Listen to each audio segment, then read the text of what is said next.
This episode is brought to you by the new true crime docuseries American Nightmare, only on Netflix. In 2015, the Vallejo, California Police Department received a strange phone call about a kidnapping. But when the truth is stranger than fiction, you won't know who to trust or what is real. A fast-paced true crime thriller with cliffhangers at every turn. Watch American Nightmare, January 17th, only on Netflix. I'm Mo Rocca, and I'm excited to announce Season 4 of my podcast, Mobituaries. I've got a whole new bunch of stories to share with you about the most fascinating people and things who are no longer with us. From famous figures who died on the very same day, to the things I wish would die, like buffets. All that and much more. Listen to Mobituaries with Mo Rocca wherever you get your podcasts. The American Bar Association provides access to career-changing and life-changing opportunities. Invest in your growth, deepen your knowledge, and join us in our pursuit of making a positive impact for all. The American Bar Association. Wars That Shaped the World uses dynamic, immersive audio to depict scenes of warfare. This episode contains racially insensitive language. Listener discretion is advised.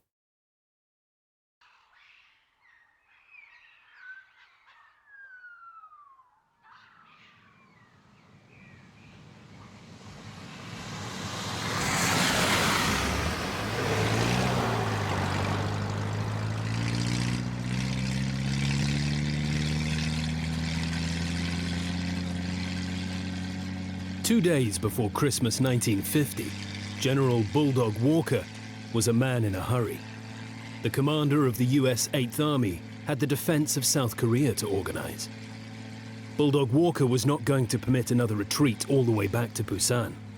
This time, the communists would be stopped. 10 miles outside Seoul, he urged the driver of his Jeep to get a move on, its engine straining as it overtook a column of trucks. Another truck was coming the other way. The Jeep hit it head on. The holidays won't be the same without you here. General Walton H. Walker, victor of the Busan perimeter, hapless commander of the humiliating retreat from the Yalu River, was dead. Needs you near a little bit more than any other time of year. Well, my heart it would break if you weren't here to harmonize a Christmas song. The holidays. And I said to him, "Colonel, are those your pants?" Back home in the United States, Lieutenant General Matthew Ridgway was sipping cocktails at a friend's house when he was called to the telephone. Hello? He is, yes. Who shall I say is calling? Sorry? It's a bad line. Ah, General Collins. Of course. I'll just fetch him now for you, General. Please hold on. Matthew! Matthew, it's for you! You better save my seat, Peter. Hey. It's your boss, Matthew. I am so sorry, Mabel. General. Matt. Yes? Pack your bags, Matt. We're sending you out to this goddamn mess in Korea. Ridgway returned to his seat and finished his cocktail. Then he went home to pack. The 56-year-old Ridgway was a paratrooper by trade. He'd commanded the 82nd Airborne in Normandy and shone in the freezing forests of the Ardennes. He'd finished the Second World War with the reputation as one of the outstanding US battlefield commanders. His appointment to replace Walker was a masterstroke. Not only did Ridgway reinvigorate the 8th Army into checking the Chinese onslaught, he turned the tide too. And what's more, with his success, he may well have prevented the Korean War becoming a nuclear conflict. His success in turning the 8th Army's morale around using little more than a magnetic personality and bold leadership is still a model for the Army, showing how the power of leadership can dramatically change a situation. General Omar Bradley was to judge what Ridgway did in Korea as the greatest feat of personal leadership in the history of the Army. By Christmas Day, Matt Ridgway was in Tokyo to meet his new boss, the 70-year-old Douglas MacArthur. Matt, you must hold Seoul as long as you can. But not, you understand, if that means being surrounded. I'm not looking for another Alamo here, okay? We must stabilize the situation, stop the damned Reds from getting south. Okay, General, okay. But if I find the combat situation to my liking... Your liking? Yes, sir. What I mean is, if I like what I see, do you have any objection to my attacking? Heck, Matt, the 8th Army is yours. You do what you think best.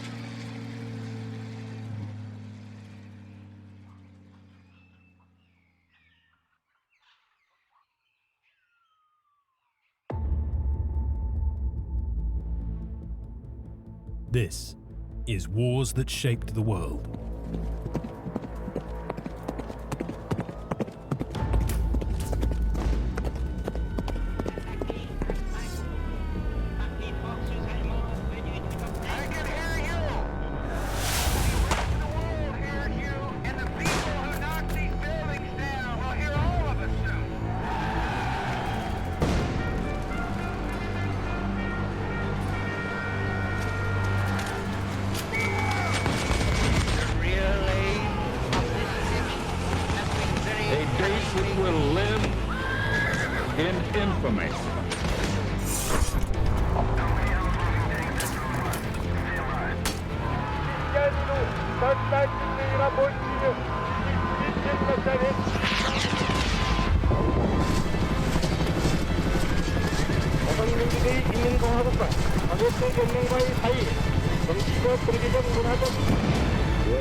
While Ridgway flew on to Seoul to breathe new life into the battered 8th Army, MacArthur waited for a message from Washington. The day before, he'd sent a dispatch to President Truman and the Joint Chiefs of Staff. It listed 26 targets in North Korea and China on which Douglas MacArthur wanted to drop nuclear bombs. MacArthur wanted 4 dropped on the Chinese divisions in North Korea that had devastated his army.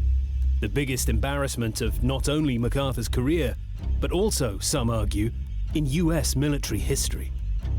The US had been humiliated by lightly armed Chinese soldiers. For MacArthur, this was too much.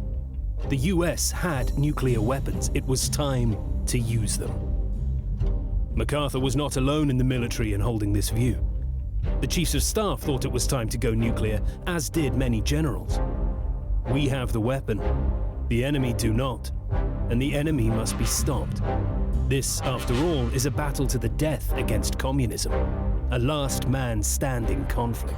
Far more took the view that the United States should stop consulting anybody and should just use the atomic bomb. Their emotional reaction to the whole problem was that Russia is solely responsible, and that therefore the logical thing to do is to atom bomb Moscow. The British were horrified at suggestions the US might go nuclear and sought assurances from President Truman. Truman told Clement Attlee it was not an option. Except it was. The US military were already preparing to use nuclear weapons. It was, in Truman's own words, under active consideration. In Tokyo, MacArthur fumed. What was Washington waiting for? He was livid when he discovered Washington's war aims were changing. The idea of Korean unification had been trampled in the retreat from the north. Instead, the focus was shifting towards restoring pre-war borders along the 38th parallel and then agreeing a ceasefire. But the nuclear option remained on the table.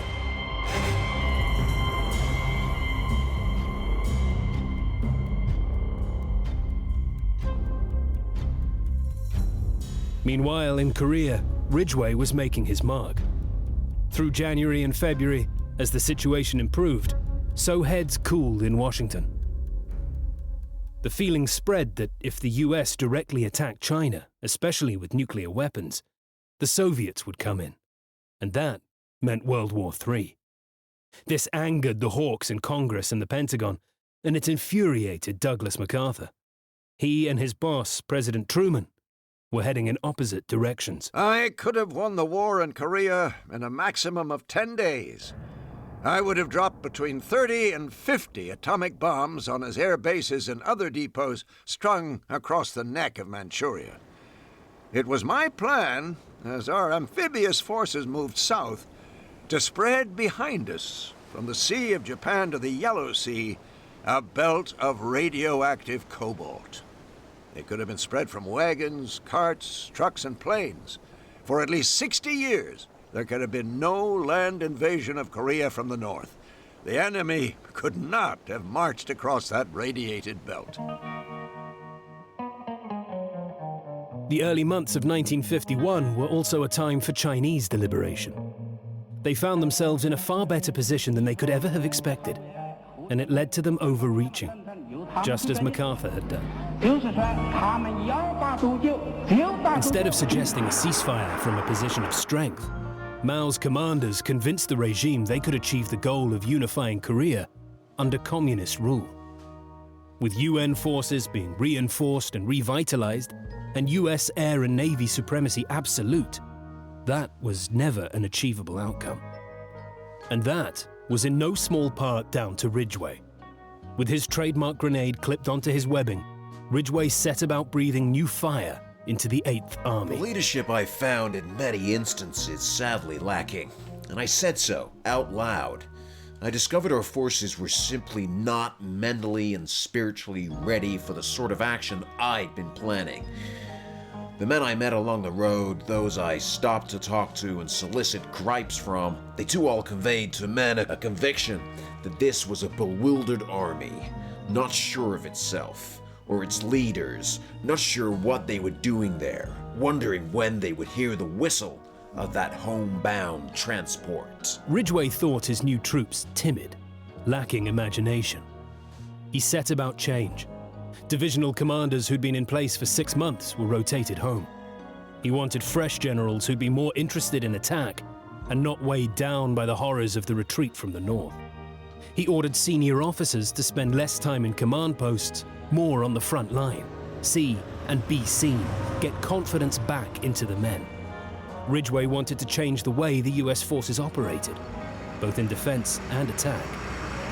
He was not the first to see US units' dependency on the road as a weakness. They were too easy to outflank, a favored tactic of the communists. Ridgway addressed the issue directly. Get off the roads and into the mountains, he ordered the infantry divisions. It was a time for foot slogging. We need a toughness of soul as well as body, he insisted. Colonel Iron Mike McIllis, one of the few successes among American mid-rank commanders, called Ridgway a magician. The British were amazed by the speed of transformation. It was incredible, the change that came over the Americans and their discipline. They started to wash their vehicles and things like that. The UN forces now occupied a line across the peninsula north of Seoul. Chinese supply lines were overextended. Their manpower was running low. The UN had all the advantages again, but still the Chinese attacked. On Boxing Day, Ridgway's first day in station, South Korean units on the approaches to Seoul broke. Ridgway ordered a general retreat, but a fighting one. Contact was to be maintained with the enemy.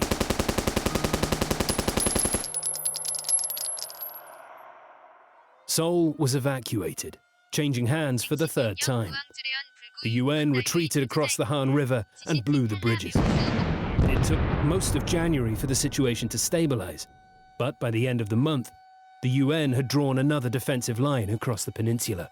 Now, Ridgway was ready to go on the offensive. He began with small-scale attacks, such as Operation Wolfhound, which saw Colonel McIllis' men inflict over 1,000 casualties on the enemy at a cost of 3 dead. "We're still alive and kicking," was Ridgway's message.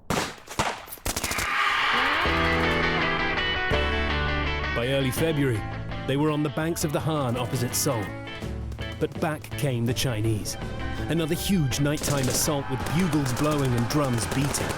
At the vital Chipyong-ni Road Junction, the 2nd Infantry Division, a unit that had been broken in the retreat from the north, turned anti-aircraft guns on the Chinese and held them off. It was a key moment in the shift of American morale.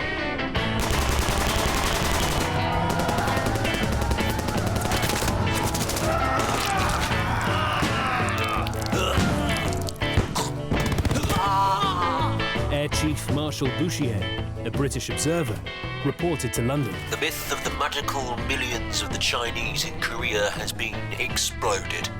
In the last UN offensive, the Americans learned how easy it is to kill the Chinese, and their morale has greatly increased thereby. Ridgway ordered an immediate counter. Operation Killer was hampered by poor weather. Heavy rain and thawing snow turned roads to mud, but Ridgway persisted. Soon, Seoul changed hands for a fourth and final time. As spring arrived, the 8th Army pushed on to the 38th and beyond. This time, it was not an invasion of the North. Ridgway knew the Communists would launch a spring offensive and wanted to prepare a series of defensive lines. With every step of Ridgway's advance, so Truman and Washington drifted away from the use of nuclear weapons and drifted away from how General MacArthur wanted to conduct the war.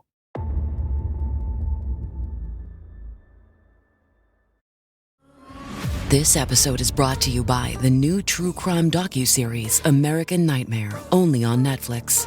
In 2015, the Vallejo, California Police Department received a strange phone call about a kidnapping. But when the truth is stranger than fiction, you won't know who to trust or what is real. A fast-paced true crime thriller with cliffhangers at every turn. Watch American Nightmare, January 17th, only on Netflix.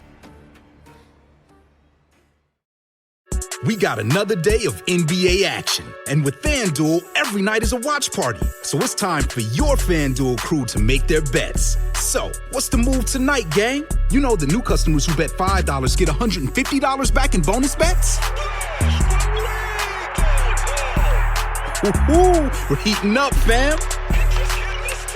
Bet all the stars with all your friends and make every moment more. Only on FanDuel. New customers bet $5, get $150 back in bonus bets. Make every moment more with FanDuel, America's #1 sportsbook. It goes down in the DM. It go down in the DM. 21 plus and present in Virginia. First online real money wager only. $10 first deposit required. Bonus issued as non-withdrawable bonus bets that expire 7 days after receipt. See full terms at FanDuel.com/sportsbook. Gambling problem? Call 1-800-GAMBLER.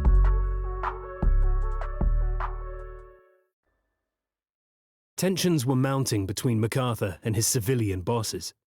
MacArthur wanted to attack China itself. He demanded reinforcements, as well as air and naval bombardments of the Chinese mainland. And, most incendiary of all, he wanted to bring Chiang Kai-shek's nationalist Chinese forces from Taiwan to fight the Chinese communists. Washington refused. They were not sure what to do about MacArthur.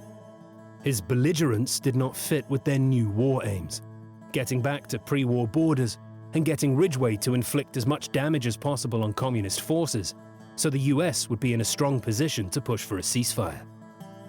The goal of reuniting Korea was long gone. While Truman raised the prospect of peace talks, in Tokyo at King MacArthur's court, the obsession was with crushing Red China. MacArthur believed even more deeply than before that Red Chinese aggression in Asia could not be stopped by killing Chinese, no matter how many, in Korea, so long as her power to make war remained inviolate. Finally, MacArthur snapped. He wrote to a congressman, Joseph Martin of Massachusetts, complaining how the war was being waged. Martin published the letter. One senator declared the US had two policies, MacArthur's and the president's. It couldn't go on. The White House decided MacArthur had to go. The decision to sack America's most popular general was to be announced on Wednesday, 12th of April. But the Chicago Tribune got wind, so the night before, at midnight, Truman's order chunted out of the Pentagon's teletype machine. With deep regret, I have concluded that the General of the Army, Douglas MacArthur, is unable to give his wholehearted support to the policies of the United States government and of the United Nations in matters pertaining to his official duties. I have decided I must make a change of command in the Far East. I have therefore relieved General MacArthur of his commands. I have designated Lieutenant General Matthew B. Ridgway as his successor. Ridgway backed MacArthur's sacking, as did most senior commanders. He feared MacArthur's plans would lead to World War III. MacArthur was lunching in the US Embassy in Tokyo when told of his dismissal. He set off home, claiming he'd been publicly humiliated after 52 years in the army. Back in the States, he was given a ticker-tape parade and addressed Congress. Many Americans still thought him a hero, and a hero humbled. Truman's popularity suffered, but over time, few had any doubts the president had made the right call. I fired him because he wouldn't respect the authority of the president. I didn't fire him because he was a dumb son of a bitch, although he was. But that's not against the law for generals. If it was, half to 3/4 of them would be in jail.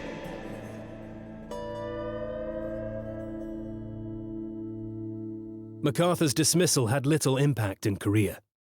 Ridgway's replacement at 8th Army was James Van Fleet, a divisional commander under Eisenhower during the Second World War. Fleet's first task was facing China's 5th offensive of the war, the spring attack Ridgway was expecting. It was another mass assault and was initially successful. Again, South Korean forces collapsed, but fierce battles around the Imjin River, involving Belgian, Filipino, UK and US troops, slowed the advance. This was the most famous British involvement in the Korean War, the Battle of Imjin River in April 1951. 29th Brigade consisted of a Belgian battalion, tough soldiers who flew a Vive la Belgique banner as they went into battle, the Northumberland Fusiliers, the Gloucesters, and the Royal Ulster Rifles. The brigade was thinly stretched on a 7.5-mile front across the historic route to Seoul, but defensive preparations had been minimal. The brigade didn't expect to be there long. The atmosphere, said one officer, was relaxed, too relaxed.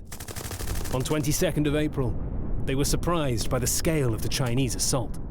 Lieutenant Kavanagh was part of a patrol that stumbled into the Chinese attack. One of carriers in front goes up. Whoosh! Christ, 50 of us have run into a bloody army, weapons, helmets, wireless sets, all go flying in the mad scramble to get out. Back into the womb of the dark, away from the red bee swarms of the tracers. Kavanagh was soon wounded. It was only the beginning.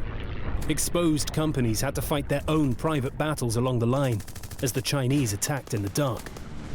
Lieutenant Philip Curtis won a posthumous Victoria Cross during a counterattack to recover Castle Hill. Curtis was wounded, but fought on and wiped out a Chinese machine gun post with grenades before he was killed. Anthony Farrar Hockley, the Gloucester's adjutant, wrote an account of Curtis's final moments. Phil raises himself from the ground, rests on a friendly shoulder, then climbs by a great effort onto one knee. "We must take the castle site," he says. The others beg him to wait until his wounds are tended. One man places a hand on his side. "Just wait until Papworth has seen you, sir." But Phil has gone to the wire, then gone through the wire, and gone towards the bunker. And suddenly it seems as if, for a few breathless moments, the whole of the remainder of that field of battle is still and silent, watching, amazed, the lone figure that runs so painfully towards the bunker, holding the approach, one tiny figure, throwing grenades, firing a pistol, set to take Castle Hill. He never made it. Moments later, Phil Curtis was cut down by a machine gun.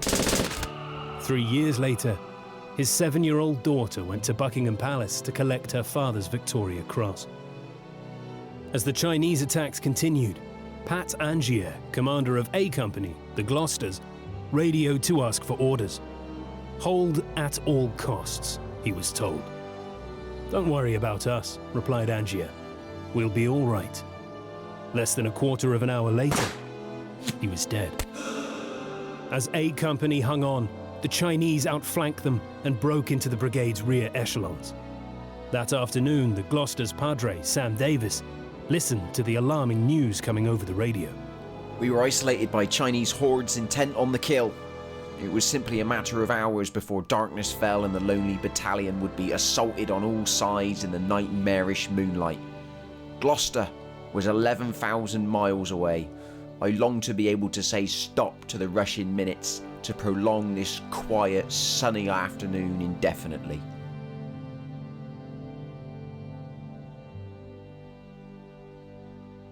Night came, and it was a nightmare for the Gloucesters. In the morning, what was left of the Gloucesters pulled together on Hill 235, surrounded and running low on men and ammunition.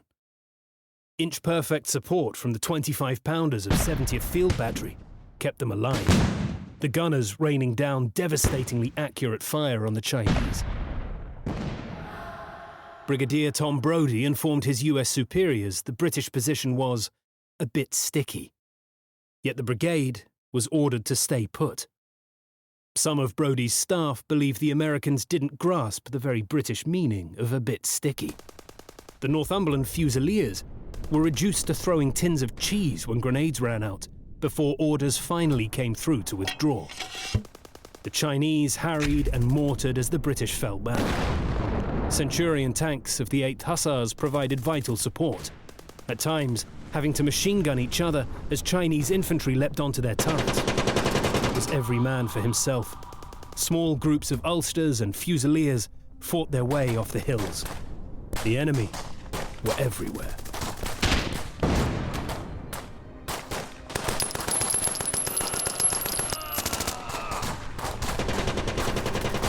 Fusiliers jumped onto the tanks only to be machine gunned off by the Chinese. The tanks blasted high explosive shells into the road ahead to try and clear the Chinese infantry, who in turn sought to shove pole charges into the tanks' tracks. It was carnage. Meanwhile, back at the Imjin, the Gloucesters were informed that there was no relief column coming. And what's more, they would soon lose their crucial artillery support. They were on their own. The riflemen were down to 3 rounds apiece, so the decision was made to break out, company by company. Padre Davis and the doctor, Captain Bob Hickey, were left with the wounded. "Looks like a holiday in Peking," said Padre to Doctor. D Company made it, taking 2 days and 1 firefight. Their last casualties were inflicted by American-friendly fire before they could identify themselves. They were the only company from the Gloucesters to get out. For Major Guy Ward, 4 years a POW in Germany, it was to be another 3 years in captivity. "Oh my God," he said. "Here we go again." The last week of April witnessed some of the bitterest fighting of the entire war. As well as Lieutenant Curtis's VC, 6 US soldiers were awarded the Medal of Honor. "I believed we had lost the battle, had suffered disaster. But I was reassured afterwards that it was by no means a disaster. The morning after we came out, the soldiers were singing Irish songs, playing a banjo. 48 hours later, they were fit to fight again. I think they felt very proud of the fight they put up. We had no particular animosity towards the Chinese. Indeed, I think we felt great respect, even liking for them." 6 miles north of Seoul, the UN held firm. Torrential rain helped check the Chinese and gave time to reinforce the front. They came again in May, crushed 2 South Korean divisions and poured through, advancing 35 miles. But again, the attack ran out of impetus due to heavy casualties and poor resupply. The Chinese fell back. Their last major offensive of the war was done, as were communist hopes of complete military victory and unification of Korea. Van Fleet counterattacked. Slowly the UN advanced north, but this was a war running out of steam. The UN forces returned to the 38th parallel, and the US indicated they would accept a ceasefire. In July, the communists, who'd suffered over 200,000 casualties since April, agreed to ceasefire negotiations. As peace talks began, the 2 armies dug in, A war of swift movement and large offensives became static. A modern war turned the clock back to the First World War. Negotiations began on 10th of July 1951 in a restaurant in Kaesong and soon stalled. The communists wanted the 38th parallel to be the dividing line. No, said the US. It was too difficult to defend against future communist aggression. Neither side budged. When the two sides tired of trading accusations, they would sit and stare at each other over the conference table in absolute silence for hours on end. On the 10th of August, they sat in silence for 2 hours and 11 minutes. The communists broke off negotiations a few days later. In response, the UN mounted a limited offensive. They claimed it was to straighten their defensive line, but it was more to make a point to China and North Korea about the breakdown of talks. For 10 days, the US attacked Bloody Ridge. Eventually, the North Koreans withdrew. The battle cost 15,000 North Korean and 2,700 UN casualties. A lot of dead and wounded men for a failure to talk. The fighting continued for nearby Heartbreak Ridge and took a terrible pattern. The US bombarded, then mounted a full frontal assault, clearing bunker after bunker. Come nightfall, the communists attacked and forced the US back, and on it went.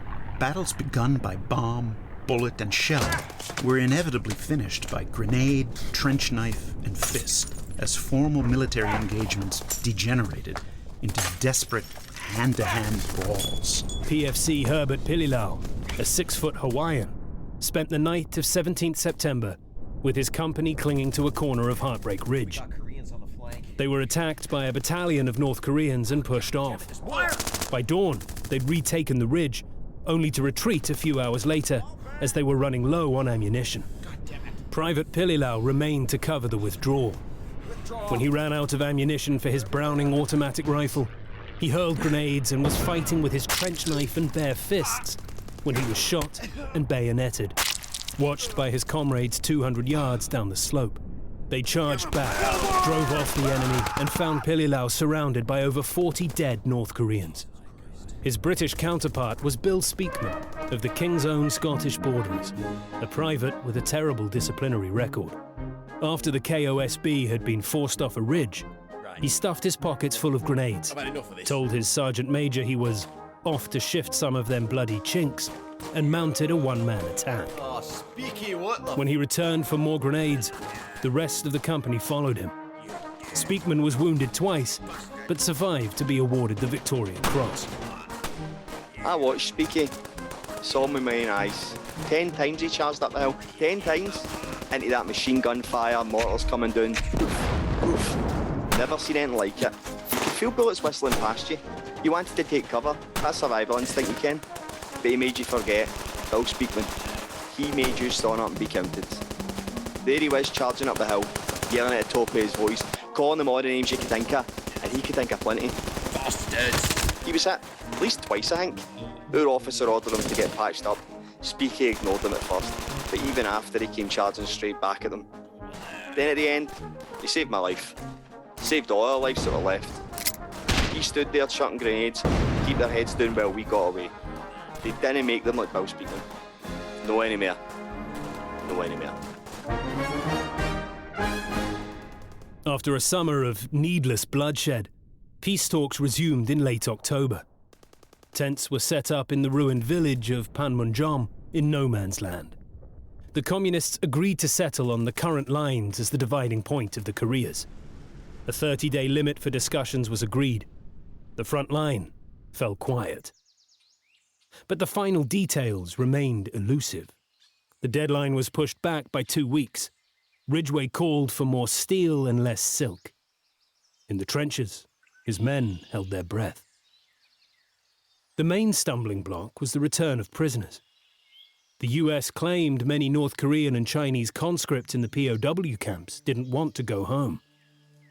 Truman had handed Soviet citizens back after the Second World War, and they'd been mistreated, in some cases executed.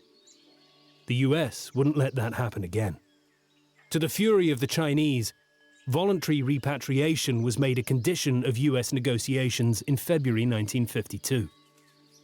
It was stalemate again, and meanwhile the weary soldiers in Korea looked around and wondered what they were doing there.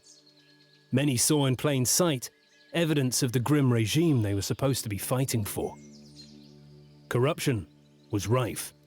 South Korean President Ri was a dictator in all but name, and repressed any opposition. In late 1950, Foreign Office officials had reported massacres by Ri's men. One report spoke of British soldiers interrupting a mass execution of communist suspects. The South Korean army shrugged it off. This was revenge for what the North had already done to the South. Private Duncan wrote home to his Member of Parliament about an incident he'd seen where 40 emaciated and subdued Koreans were taken and shot while their hands were tied. The executioners were South Korean military police. We have heard of lots of other occasions of the same happening. I write to tell you this, as we are led to believe we are fighting against such action, and I sincerely believe that our troops are wondering which side in Korea is right or wrong. And still the war went on. The whole country seemed to have become a quagmire. Everything had been beaten down to the lowest level. There seemed to be no society but peasant society. The place was a huge armed camp strewn with homeless children and devastation. Over winter and spring, both sides dug in deeper and deeper. Lines of bunkers, trenches, and gun emplacements stretched 150 miles from one side of Korea to the other. The communists constructed huge concrete bunkers, linked by a network of tunnels and caves that could hide whole battalions. In mid-1952, General Mark Clark replaced Ridgway. But this wasn't about the commanders. It was about the negotiators. And in October, talks broke down again. The front settled back into a winter war of attrition. Staying alive was priority number one, closely followed by staying warm. US soldiers lived in huchis, log and earth bunkers lit by candles, with bunk beds of logs held together with telephone wire. Troops were rotated regularly so morale wouldn't plummet. 3-4 days in the front line, then back to warm-up bunkers. The US introduced a point system. Each man received 4 points for every month in close combat. Reach 36, and you were going home. We have a new battalion commander who's a son of a gun. He is crazy for power and loves war. I believe he is actually crazy and should be sent home to a hospital. He talks with a gleam in his eye about the killing of Chinks and the coming operation. He hasn't any heart and sent a brand new second lieutenant fresh out from the States out on patrol the night he came to the battalion. And this crazy man is in charge. The high brass think he is a #1 soldier. Boy, will I be glad to get out of this outfit. I've sure had enough of Korea. God bless you both. Your loving son, Paul. On the other side of the line, the communists remained put. In the Red Army, there were two ways home: victory or death, and only one of those was likely. In January 1953, Dwight Eisenhower succeeded Truman as president. At National Presbyterian Church, early on the morning of the inauguration day, the Eisenhowers, followed by members of their official family, In part for his promise to end the war. In public, Eisenhower pushed for a ceasefire. Behind the scenes, his administration was more aggressive. Advances in nuclear weapons meant they could be used tactically. Back passage warnings were sent to the Chinese that this would happen if they didn't get around the talking table. Mr. Truman is now finishing almost 20 years of public service. With Senate Richard and Speaker. Moscow heads the communist world in mourning the passing of Joseph Stalin. In March, Joseph Stalin died, and the new Soviet regime pushed Mao to talk. The Chinese leader had his own domestic issues to deal with. Nobody wanted war anymore. In late April, talks resumed. At the front, men were still dying. There was a succession of small, high-cost actions for heights like Porkchop Hill, Old Baldy, and the Hook. The British lost more men on the slopes of the Hook than anywhere else in Korea. I used to think officers were smart. Now I felt This is stupid. Do they have any plan? They just seem to think the Marines will take that hill. Frontal assault, that's it. On 20th of July, agreement was finally reached. At 10 a.m., a 12-minute signing ceremony began at Panmunjom. A few hours later, Mark Clark signed at his forward HQ. Clark, like many of the US generals, believed they should have bombed China and won a military victory. Nevertheless, at 2200, on 27th of July 1953, the Korean War came to an end.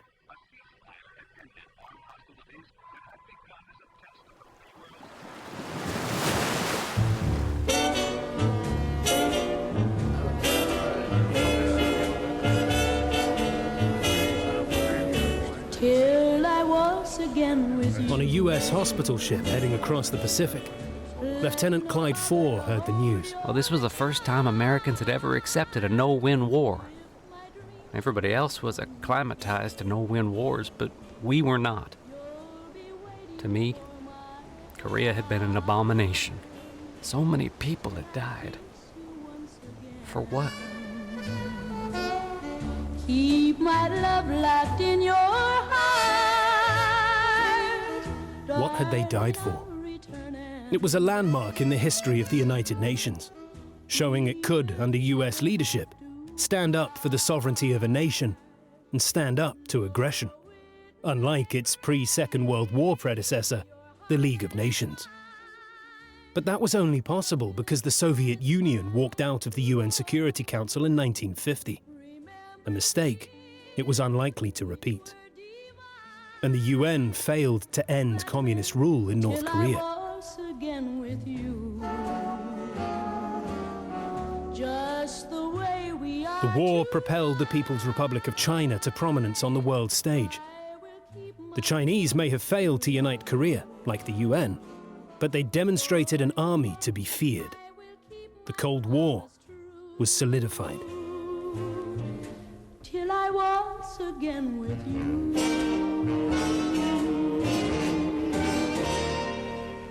The human cost was immense. Nearly 5 million died, with the rate of civilian deaths greater than in the Second World War. The US lost over 36,000 men in 3 years, compared with over 58,000 in 10 years in Vietnam. Britain lost 1,100 men, 3 times as many as in the Falklands. Both Korean sides committed brutal crimes against their own people. President Rhee's men massacred anyone suspected of being a communist. Between June and September 1950, the UN estimated 26,000 South Korean civilians were killed in cold blood by the North Koreans. It's a scar that's not healed. North Korea is a very dangerous, so we don't know. Terror comes to Korea. Crowds here refuse to see South and North Koreans together in one of the world's biggest sporting events. We want to keep our country. The prisoners came home, or most of them did. 21 Americans and 1 Briton, Andrew Condren, a Glaswegian Royal Marine, chose to go to China instead. Condren eventually returned home in 1962. By then, George Blake was back in prison, a British prison. Blake was taken prisoner in North Korea, where he was turned and agreed to spy for the Soviet Union. At the end of the Korean War, he returned to Britain to become one of the most successful Soviet agents. I'd seen the devastation in Germany after the war, but it was nothing. Absolutely nothing, I can assure you, compared with the devastation in North Korea. That act, that feeling of shame in the other stages of my development made me feel I was fighting on the wrong side. I felt it would be better for humanity if the communist system prevailed, that it would put an end to war, to wars.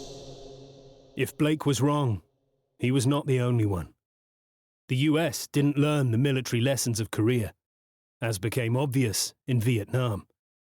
Colonel Iron Mike Michaelis believed it was in part because Korea was an unpopular war, and when the soldiers came home, all they wanted was to forget. I don't think that as an army or a nation, we ever learn from our mistakes from history. We didn't learn from the Civil War. We didn't learn from World War I. The U.S. Army has still not accepted the simple fact that its performance in Korea was lousy. The Americans are, of course, not the only ones who failed to learn from history. Although the British did remember one lesson.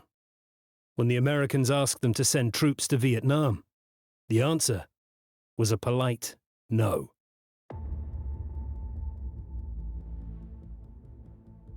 Today, South Korea has a population of 52 million.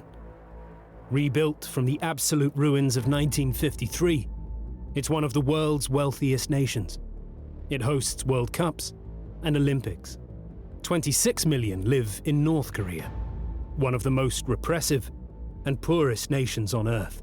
Many live close to starvation under the dictatorship of Kim Jong-un, still paying a terrible price for the morning Kim's grandfather launched his men and tanks across the 38th parallel and shattered the land of the morning calm.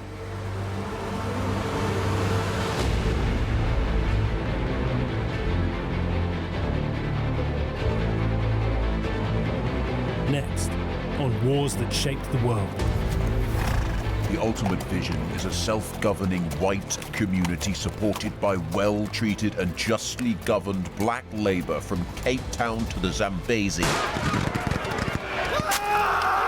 Africa stands on the eve of a frightful bloodbath, out of which our folk shall come either as hewers of wood and drawers of water for a hated race, or as victors, founders of the United South Africa, or one of the great empires of the world.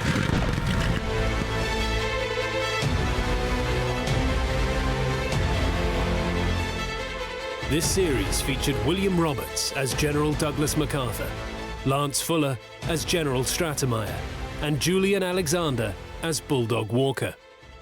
Additional voices from Tim Licata, Zhang Hongtao, Wang Hui, Boyoung Jo, WKC, and Thomas Mitchells. Wars That Shaped the World was a Goalhanger Podcasts production. It was produced by Holy Smokes. This series was written by Robin Scott Elliot. It was narrated by Paul Waggott. The producer was Neil Fearn. The executive producer was Tony Pastor.